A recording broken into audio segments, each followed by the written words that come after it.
It's the Real News Network. I'm Sharmini Pires coming to you from Baltimore.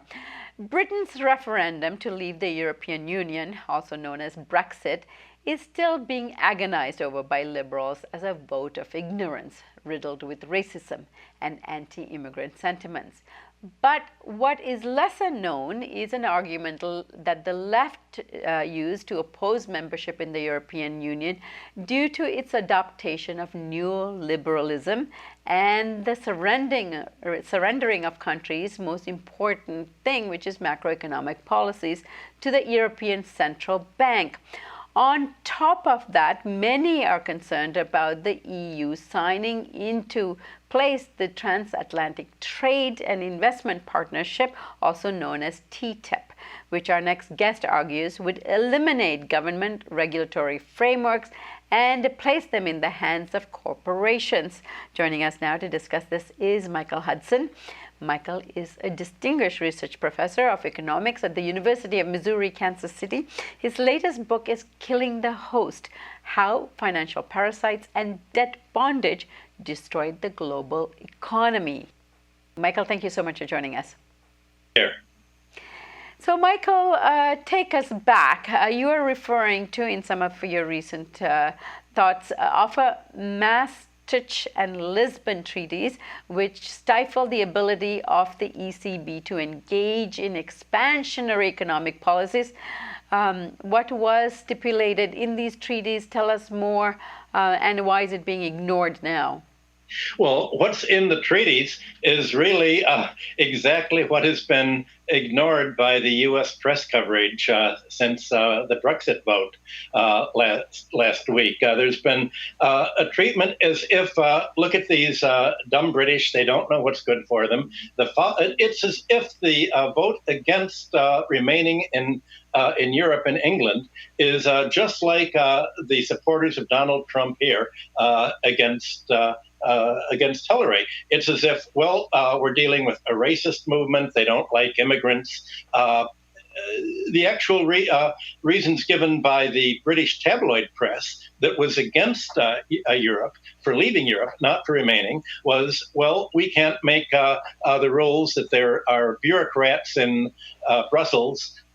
Ross Perot would have called them pointy-headed bureaucrats in Brussels, making the rules, and we want to take back control. But the problem isn't really just that there are bureaucrats in Brussels making the laws that are going to bind England. It's the kind of laws that the bureaucrats are making.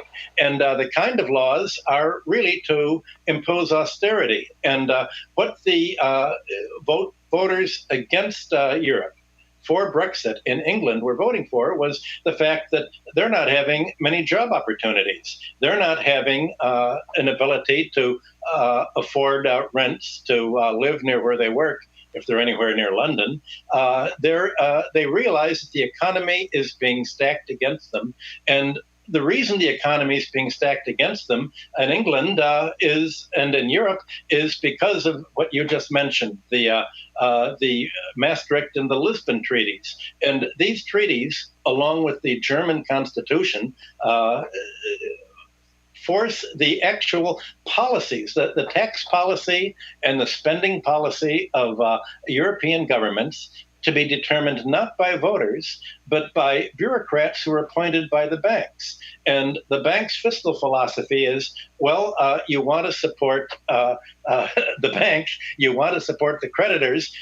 If you want stability, you have to have deflation, you have to have wages going down, you have to sacrifice the pension funds in favor of spending on bailing out the banks. And on the second, the sort of complement to the TTIP, the Transatlantic Trade and Investment Partnership, is NATO.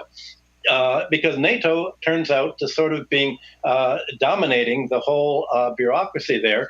And under NATO agreements, 2% of gross domestic product of every European country has to be spent on buying arms from American manufacturers or a few French manufacturers. They have to be spent on military.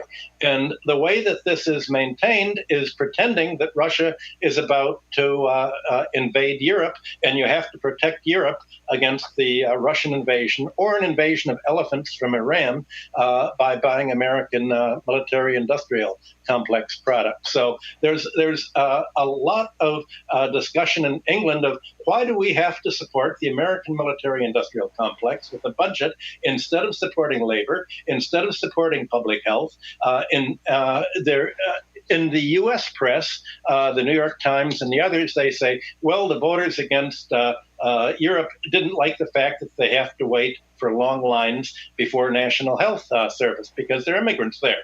Well, the reason there are long lines is because the budgets have all been cut back on health spending and on other social spending in order to support the financial city of London and other creditors, and in order to support U.S. dictated military policies. So the problem isn't that Europe is run by bureaucrats, it's that the bureaucrats are right-wing and that there's a lot of pressure, even in today's paper, to push for the transatlantic agreement that essentially is Mussolini's corporate state. It says that if the government passes any law that deprives a company of making the profits that it would have made without a law, for instance, if they put cigarette warnings on and Philip Morris cannot sell cigarettes, Philip Morris gets to sue to make as much money as it would have made selling as many cigarettes as people would have bought without the health warnings. Also this week, you have the the Canadian pipeline from the tar sands suing the United States and the Obama administration for over $100 million because they said, well, your environmental regulations prevent us from polluting your environment, so you have to pay us tar sand producers and pipeline producers and the financiers as much as we could have made if you would have let us pollute your environment. If you have anti-fracking laws, we can sue you because you're protecting the water, and your protecting of your water costs us a lot of money. Well, the way in which the transatlantic trade and investment partnership is done is you have referees. Now, any of your listeners who've ever gone to a court with a credit card company or anyone else where they say you can't have a jury trial, you have a referee, you know that the system's fixed because the referees basically get their jobs by working for the plaintiffs. Right. And the plaintiffs in this case will be the companies. The company gets, there are a three-man panel. The company gets to appoint one referee.